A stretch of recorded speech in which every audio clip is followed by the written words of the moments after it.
Hey everybody, welcome to the week 9 overview.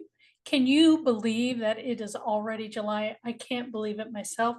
It's gone so quickly, probably because we are super busy, not only with this course, but also with our lives. So this week we're going to focus on writing thesis statements. Remember, the thesis statement is essentially the answer to the question, does technology make us happier? Along with a few reasons why you have that assertion. So you will also be learning about how to evaluate sources so you can provide quality research to help support your argument. So this week's readings, we have grammar, again from Grammarly. This week we are talking about modifiers. I'm going to open that page for a moment just to make sure you understand that modifiers are words that modify. And what does it mean to modify? It means to kind of change, right? They modify the sentence's meaning. So, how do you specify what somebody looks like? You use modifiers. So, we use words like adjectives and adverbs. How do you describe an action as being performed? With a modifier. So, we use the term modifier as kind of this blanket term that not only means adjectives, how you describe things, person, place, how you describe nouns, but also adverbs. Had a momentary train off the track moment there.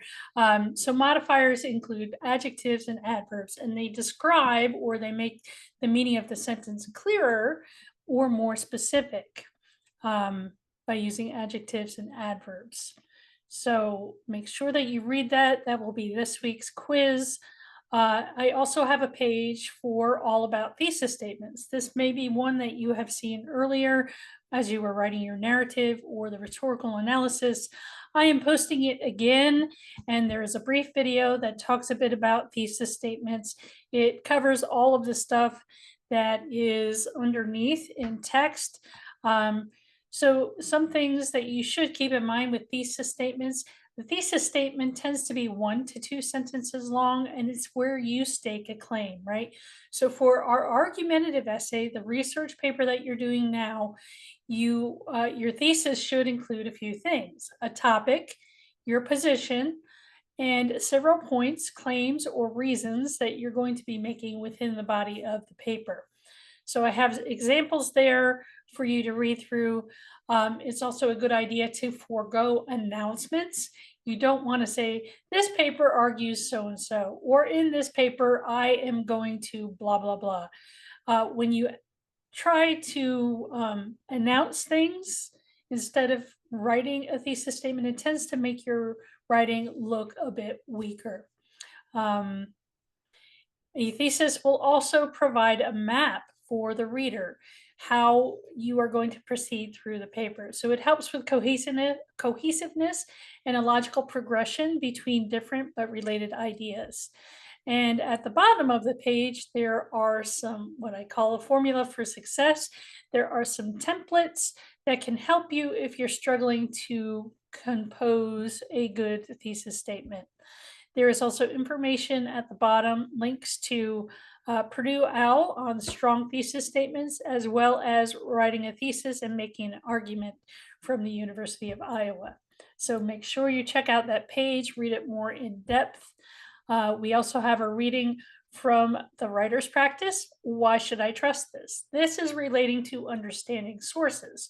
So we are not only arguing, right? We're not only constructing an argument, but we're also using sources to help support our argument. So it's important to understand sources, and it's also important to evaluate sources. So I've included a module from the University of Mississippi Red Lab called Evaluating Sources. And I also have this little page on Google and Wikipedia for research. Chances are probably good if you are younger. Those of you who are older and didn't have the internet as a major tool for research when you were in high school, you probably aren't used to using Google and Wikipedia. However, those of you who are younger, probably in your high school classes, you have been told that Wikipedia is not a source, which is true. However, Wikipedia can be a good jumping off point for your research.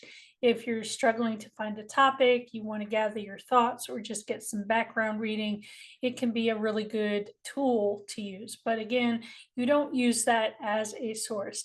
And this page explains that a little bit further.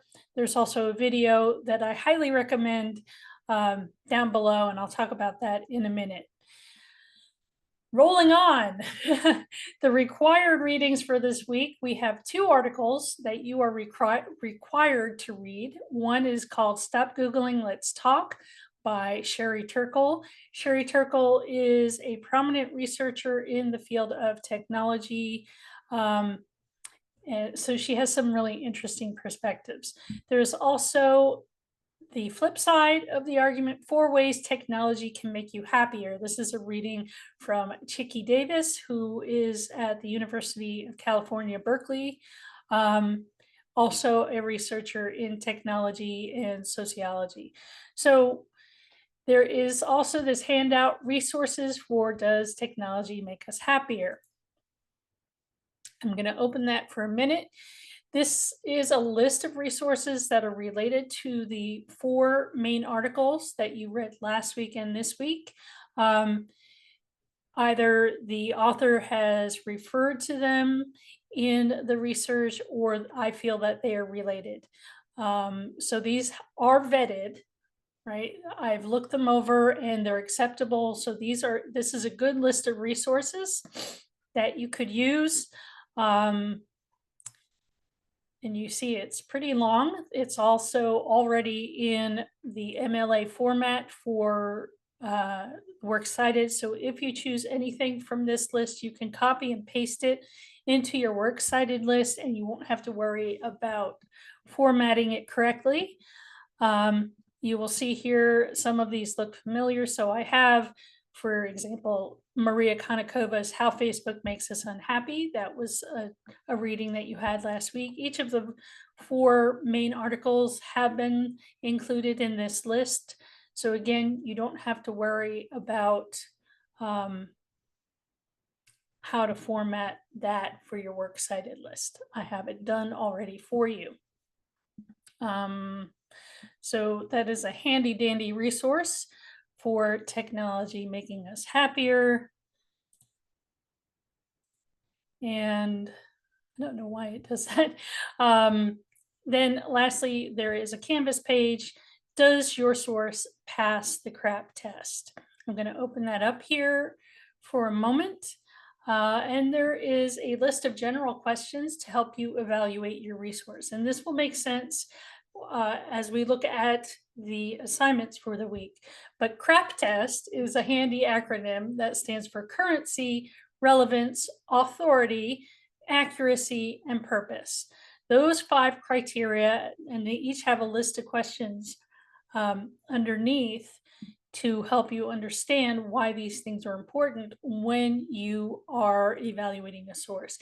And that comes from this handout. I've left the link there for the original, but I wanted to include this as a Canvas page for you. It's a place where you can go to have those questions to look at when you are evaluating sources on your own. So this week, the videos, we have evaluating sources for credibility. This is one of the, I think it's from UC Library. If you're a web designer, here. Oops, no, it it's not from our UC Library. It's from I think Kansas University, their library. But again, our library provided it for you to watch in the library guide. And then there is Scribber, how to write strong thesis statements. So we have 2 videos dealing with the 2 topics that we are tackling this week, evaluating sources and writing a thesis statement. So make sure that you watch those. If you have extra time, I highly recommend these 2 crash course videos, but the whole Navigating Digital Information series is super informative and really helpful. So if you have time to watch these 2 videos by John Green, The first one is who can you trust? So that goes again talking about sources and evaluating sources, and it's related to the reading in the writer's practice. Why should I trust this? So who can you trust? And the second one is addressing using Wikipedia, right? We can use Wikipedia when we research, but we don't use it as a source in itself. It's a great jumping off point. And John Green talks about it a bit more, how you can use it as a tool for your research. So let's talk about this week's assignments. We have grammar quiz number 8. Again, that is on modifiers. I have the link to the Grammarly page. You have 3 attempts to get the answers right. So I encourage you to use all 3 attempts to get the best score that you possibly can. We also have discussion board number 6. This is your working title and thesis statement for essay number 3, excuse me. Let's open it here. I've included the link to All About Thesis Statements page if you don't want to go back and look for that resource. So in this discussion board post, please include the following. I want you to include a working title for your essay. That means something other than essay number 3 rough draft or research argument rough draft. Come up with an interesting title that will engage your audience. You will also include the answer to the question, does technology make us happier? Yes or no. Choose a side. Don't say, well, sometimes it does, sometimes it doesn't. Choose a side. Which side do you align with more? And then you will have your working thesis statement. Your thesis statement should be answering the question, does technology make us happier?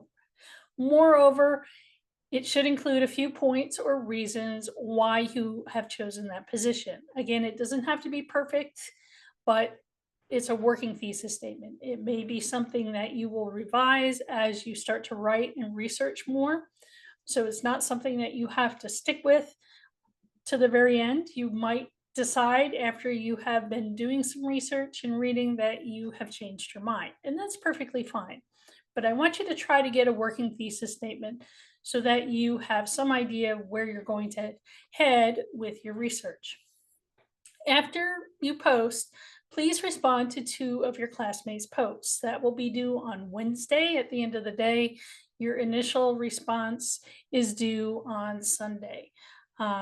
So think about the following questions as you respond to your peers.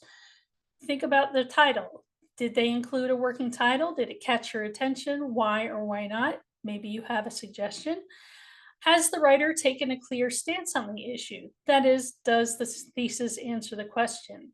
Does technology make us happier? Yes or no, right? If it's wishy-washy, then you know that the writer still has to do a little bit more work to figure out where they are on the spectrum. Does the thesis indicate what main ideas the writer will explore later in the essay? So if they have a thesis that says social media is harmful for young people and doesn't make us happier, then they're going to include a few points. Why does social media make us unhappy, right? Why is it harmful? Why young people, right? That kind of thing. What could the writer improve as they revise their title or their thesis for their essay? Again, maybe you don't really have a strong idea of what they can do to improve, but at least you could say maybe you need to be a little bit more clear with your position, something like that. So again, your responses are due Wednesday, but your initial post is due on Sunday. So you have 3 days to respond to 2 peers. The next assignment is the source evaluation worksheet. So let's open up that one. So make sure that you do the readings. That will be super helpful. Why should I trust this? Is the reading from the writer's practice. Then watch the video evaluating sources for finding quality research, and then read those 2 articles. Stop Googling, let's talk, and 4 ways technology can make you happier. What I want you to do is then choose one of those articles. articles, right? So the first reading and the video, those are for you to get some foundation there to make sure you understand what the goal is in this worksheet. Then we have two articles that you must read. You have to read them both and then choose one that you would like to evaluate. Then you are going to come down here to these various questions, the criteria for your source evaluation. Choose one of the articles above, evaluate the credibility of it using the questions in this chart. If you cannot locate the author or the creator's name, then you would put NA in that space. Likewise, if you can't find the URL for the article, you don't need to include it. Just put NA, right? So, source title, that would be the title of the article that you have chosen to evaluate. So it's either going to be Stop Googling Let's Talk or 4 Ways Technology Can Make You Happier. You're going to write the author's name. That should be located within the article. You should see the author's byline. And then there will be a publication date. Well, let's open it here. We'll open each of them. See, the publication date is here, and the author's name is here. So these 3 things you need to include, right? And why do you need to include it? Because it's important information to know. Notice, this is not the date. This is the date that I downloaded the article from the New York Times and saved it as a PDF file. This is not the publication date. 2015 is the publication date. Okay, so that is that source. And then the other one, 4 Ways Technology Can Make You Happier. Again, we have the title here, right? And then it says by Chicky Davis. You can actually click on that and the link will take you to the writer's profile and the date of publication. So this one was written in 2019. So we're clear there. Back to the worksheet. And then the URL. Again, sometimes the URL is included. Like here, you can see the URL, so you could just copy and paste that if you wanted to. And the other one is, it would probably be easier. I would spare myself the grief of having to flip back and forth between these pages. Let's see if I included the URL for this one. I did not.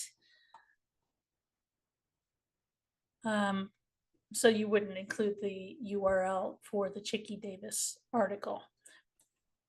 There, see, if I close the document in the viewer, then it doesn't take me back to the module page.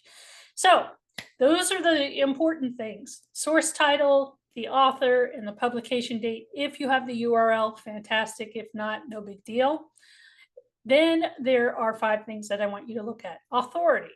What is the background, education, or training of the person? So you might have to do a little bit of Google researching, right? You might be able to see it, the bio of the person at the bottom of the page, but sometimes you might have to do a little research to figure out what makes them an expert, right? Why should we believe this person? You can also look at who published the information. So with Sherry Turkle's article, Stop Googling Let's Talk, it was published in the New York Times. Is the New York Times a well-known, reputable publication? Yes, it is. 4 Ways Technology Can Make You Happier, that was published at some website portion of Berkeley. Questionable whether it's reputable or not. Maybe, maybe not. Audience, who is the primary audience for this information? So this is where you get to figure out who the audience is. Just like you did with the rhetorical analysis, you figured out who the target audience for a particular ad is. Now I want you to think, who is the audience for this particular article? Who is the type of person that would read something technology related in the New York Times? Who is the type of person who might read about how technology can make you happier, right? Think about audience a little bit. Point of view. Does the point of view appear objective and impartial? Impartial means it's not biased. I know that some students have had that confusion about that. If it's objective and impartial, it means it's unbiased. It's based on facts and not feelings so much. Is the information appealing to emotions and or biases? So here again, you're going to be thinking a little bit about those rhetorical strategies that the writer uses. Do they employ some kind of pathos to get your emotions involved? Are they portraying some kind of a bias? Do they have a certain agenda that they are trying to promote? Um, then purpose. Is the information presented as facts or opinions? Um, the way you would discern that is to see if they use sources, right? Do they refer to other researchers? Do they refer to other experts? Or is it just their opinion? Why was the information created? Was it to inform, persuade, report, entertain, some other reason? And lastly, looking at sources. So that's related to this question. Is the information presented as facts? Does the author or the creator cite their sources? So things you're going to look for are hyperlinks to other articles, references, dropping names or referring to other experts. Like, do they have references or a works cited list at the bottom? Are there hyperlinks? Those all lead to other information that you can then read. And sometimes those hyperlinks lead to scientific information, right? Studies that have been done, so on and so forth, not just other articles that the person has written. If sources are included, are they credible sources, right? So if a person is writing an article and all they link to are other articles that they have written, or the book that they just recently published, or the TED talk that they gave 6 months ago, is it credible? Maybe, maybe not, right? Do they look at other outside sources? Are they credible sources, or is it Joe Schmo down the street writing an opinionated blog post, right? So those are the things that I want you to start thinking about as you consider evaluating a source. Those are the steps that you're going to go through. And once you start doing your own research, I want you to start thinking more critically about the sources that you are choosing for your research, right? The goal here is to begin to think critically about the information that we confront on a daily basis. When you understand what a source is saying and arguing and its credibility, research becomes a little less daunting. So that is due as a file upload on Sunday, July 7th. So that is week 9. Good luck. I'm excited about the research, and about learning more about how you can evaluate sources, looking for credible sources, and thinking critically about that information. If you have questions or if you need any extension, please just let me know. Reach out to me via email, and I'll be happy to work with you. All right. Take care, everybody. Have a fantastic week and a happy 4th of July. Bye-bye.